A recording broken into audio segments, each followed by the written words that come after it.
तो आपकी स्ट्रैटेजी ये थी कि पहले ही कंप्लीट आपने भले ही सिलेबस कर लिया हो, जैसे कोर्स क्लासेस आपने पहले ही कंप्लीट कर लिया सिलेबस, लेकिन एंड में ये था कि मुझे लिमिटेड पढ़ना है। बार प्रैक्टिस करते रहोगे तो एक्सपीरियंस बढ़ेगा, एक्सपीरियंस बढ़ेगा तो आपको पर्सनल होल्ड करने की या फिर उससे सोल्व करने की आपकी की जो क्षमता है वो वृद्धि करेगी। पेपर 1 की थोड़ी स्ट्रैटेजी बताइए 40 क्वेश्चन क्रैक करने के लिए। एक लेवल पे आ गए थे लेकिन वो ऊपर नहीं जा रहा था, ऊपर नहीं जा रहा था, हाँ। वो बार सेट हो गया था। उसको ब्रेक करने के लिए आपको थोड़ा और ज़्यादा और मेहनत करनी पड़ेगी। बहुत सारे स्टूडेंट्स वहीं पे फँस जाते हैं।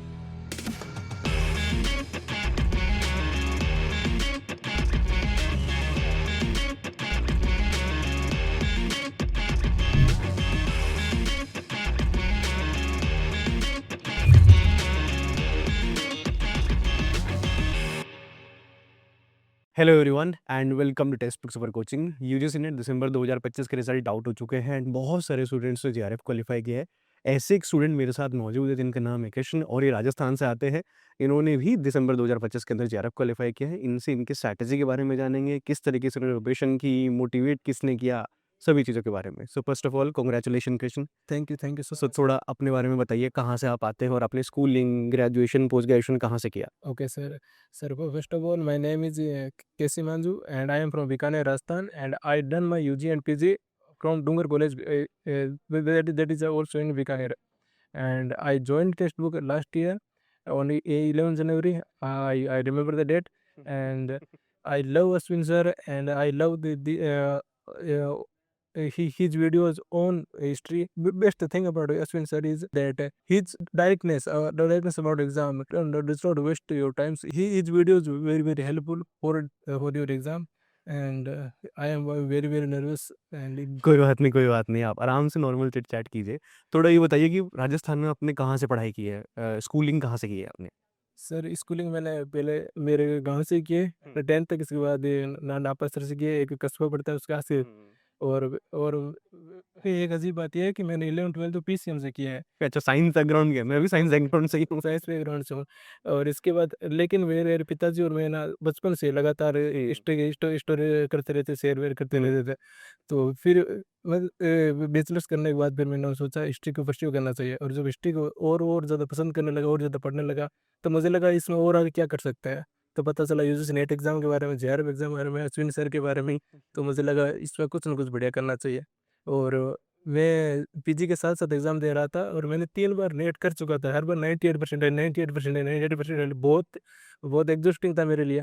लेकिन इस बार फाइनली होपफुली गॉड के आशीर्वाद से हो गया JRF, and I am very thankful to Ashwini sir. आपका जो घर के अंदर एटमॉस्फेयर था, हिस्ट्री की बातें होती थी उसके अंदर, तो आपका हिस्ट्री के अंदर इंटरेस्ट वहाँ से जागना शुरू किया। वहाँ से मैं जान सकता हूँ किस चीज़ के ऊपर बात करते थे या पॉलिटिकल डिबेट होता था? नहीं, पॉलिटिकल डिबेट नहीं होता था।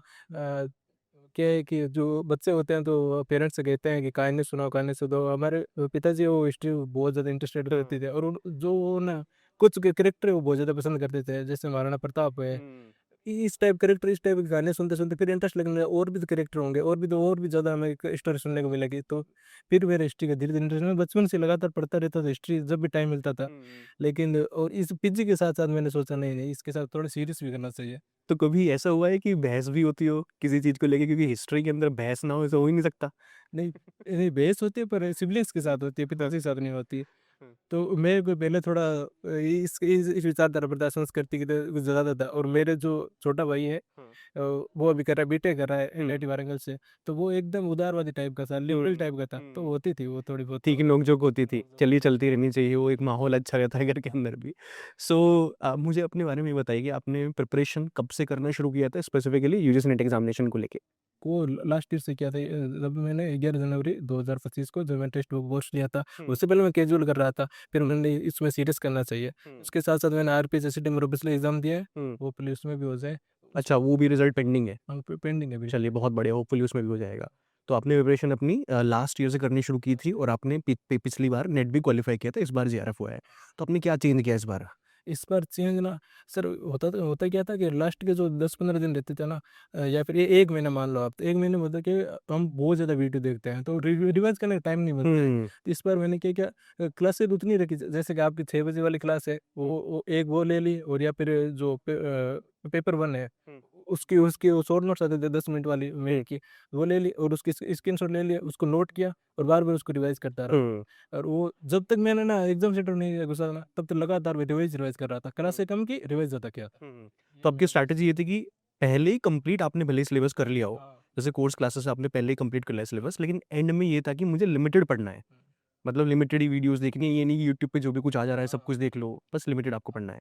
मेरा सीधा सा ये मंत्र है, आपके सोर्स में वो लिमिटाइज़ कर एकदम लिमिटाइज़ कर दो। किताब लाओ तो 1 या 2 उससे ज़्यादा हुँ, किताब ना लो। क्लासेस तो एक-एक सर पकड़ लो, उसी पर रखो, उसी हुँ। पर फ़ोकस करो, रिवाइज़ करते रहो, कॉन्फिडेंस रखो, होगा क्यों नहीं होगा। कभी बीच में आता नहीं था ऐसा कि ये भी पढ़ लूँ, ये भी पढ़ लूँ? क्योंकि ऑब्वियसली नई किताबों को देख के मन तो करता होगा। लेकिन मैं इतना ज़्यादा डिस्ट्रैक्ट नहीं होता था सर। मैं हाँ यूट्यूब पर मतलब अभी बैठे हैं, सेल्फ स्टडी करने का मन नहीं है, तो क्या करें, कोई क्लास ही ले लें। हुँ। वो उस पिछले वाले अटेम्प्ट की थी, इस बार मैंने नहीं की, इस बार नहीं किया। मैंने सिर्फ इस बार लिमिटेड था। लिमिटेड पेपर 1 को लेके आपने क्या किया और आपका पेपर 1 का मुझे स्कोर भी बताइए एक बार? पेपर 1 में मैंने 40 आउट ऑफ 50 क 40 क्वेश्चन ठीक थे? क अरे वाह! बहुत बेहतरीन। मतलब अगर आपके वहाँ पे 40 ठीक हो जाए और ऑब्वियसली इस बार तो हिस्ट्री के अंदर भी आपको बहुत ज़्यादा ठीक करने वाले हैं। लेकिन एक लोड कम हो जाता है कि ठीक है भाई हिस्ट्री के अंदर हम डिसेंट परफॉर्म कर लेंगे। और कुछ सर मेरा साइंस बैकग्राउंड था और मैथ लिए मेरे लिए ज़्यादा डिफ़िकल्ट नहीं थी और साइंस में ज़्यादा डिफ़िकल्ट नहीं थी। तो बाकी रह क्या आईसीटी थोड़ा सीरियस मैंने पढ़ा था और मैंने ज़्यादा से ज़्यादा मॉक टेस्ट दिए थे। हुँ। तो वो ज़्यादा हेल्प कर रहे थे मेरे लिए। पेपर 1 की थोड़ी स्ट्रैटेजी बताइए 40 क्वेश्चन क्रैक करने के लिए? 40 क्वेश्चन के लिए नहीं, इसके सिर्फ़ और सिर्फ़ आपको ना बार-बार अभ्यास करना है। हुँ। बहुत ज़्यादा इसका कोर्स है नहीं इतना ही बड़ा। हुँ, आपको बार-बार पीवाईक्यू सॉल्व करने हैं, नए मॉक टेस्ट लगाने हैं हुँ, लगातार। और दिन में अगर 2 घंटे वो रेगुलर दे रहे हो ना, हुँ, 4-5 महीने हुँ, फुल है इसके लिए। देन हिस्ट्री को लेके? हिस्ट्री को लेके हिस्ट्री पहले तो सिलेबस तैयार करो और उसके बाद कुछ 2, 3, 4 घंटा अपना सेल्फ स्टडी लगाओ। चाहे मतलब कल भी एग्ज़ाम हो नहीं पढ़ते रहो, नोट्स पढ़ते रहो। हुँ। उसके बाद बस है ना 4-5 घंटे बचते हैं तो उसमें से प्रैक्टिस करो आप। हुँ। आप अपना मुझे रिवाइज़ करो। दिन के बारे में बताइए कि दिन आपका कैसे शुरू होता था? कैसे आप पढ़ाई शुरू करते थे? पेपर 1 और पेपर 2 दोनों को बैलेंस कैसे करते थे? और ये मुझे 6 महीने के लिए समझाइए कि दिन आपका कैसे जाता था?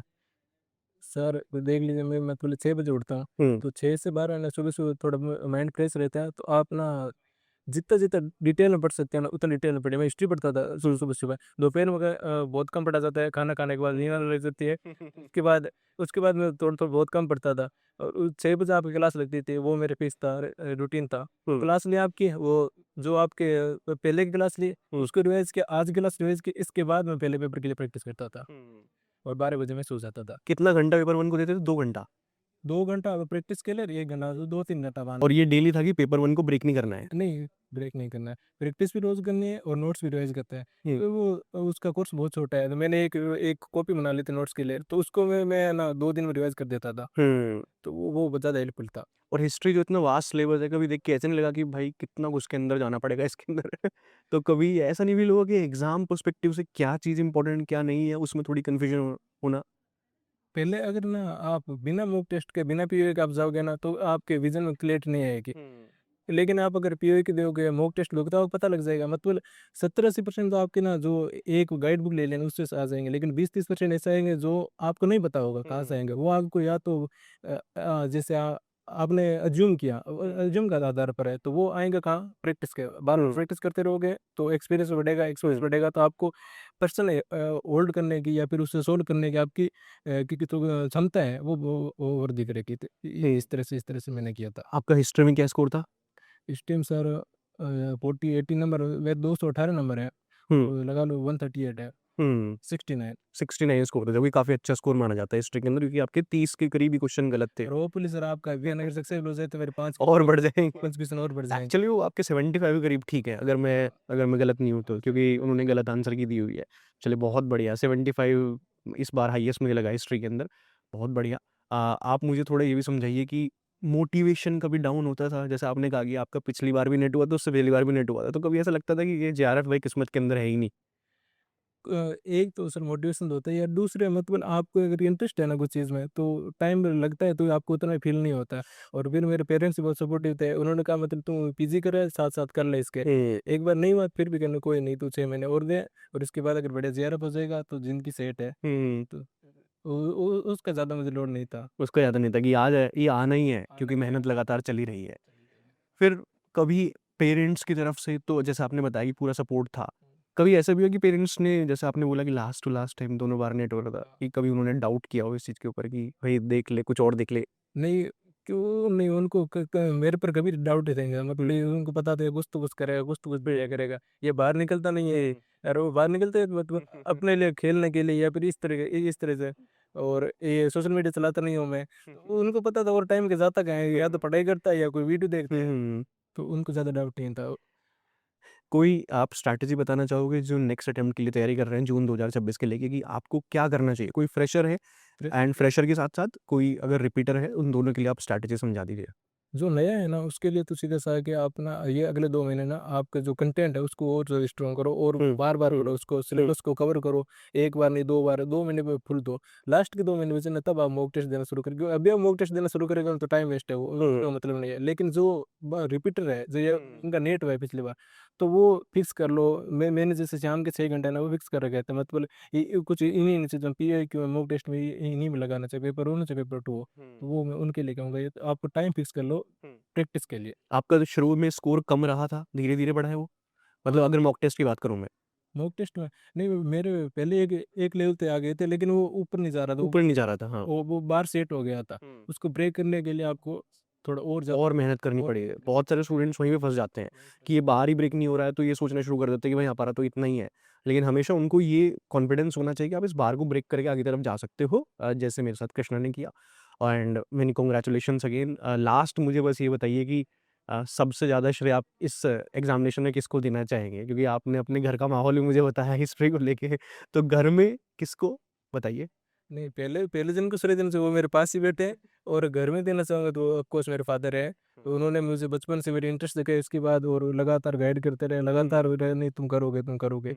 और एक लास्ट बात मैं कहना चाहूँगा कि व्हेन योर जो है ना डेडिकेशन है बिकम डिवोशन, तो सक्सेस वो कुछ नहीं है, बहुत छोटी चीज़ है उसके सामने। मुझे लगता है कि आपके पेरेंट्स या स्पेशली आपके फादर का बहुत ज़्यादा सपोर्ट है इसको लेके, क्योंकि जिस तरीके से उन्होंने घर के अंदर माहौल बनाया था इस तरह का और जिस तरीके से आपको सपोर्ट किया कि भाई आप लगे रहिए, एक दिन ज़ियारा ज़रूर आएगा। और ये सपोर्ट सभी पेरेंट्स करें अपने बच्चों को जैसे इनको मिला हुआ था, तो होपफुली वो भी अपनी लाइफ के अंदर बढ़ पाएँगे। चलिए, थैंक यू वेरी मच यहाँ पे आने के लिए एंड अपना टाइम देने के सो लिए। मच, थैंक यू आपका भी और टेस्ट टीम का भी थैंक हुँ। यू।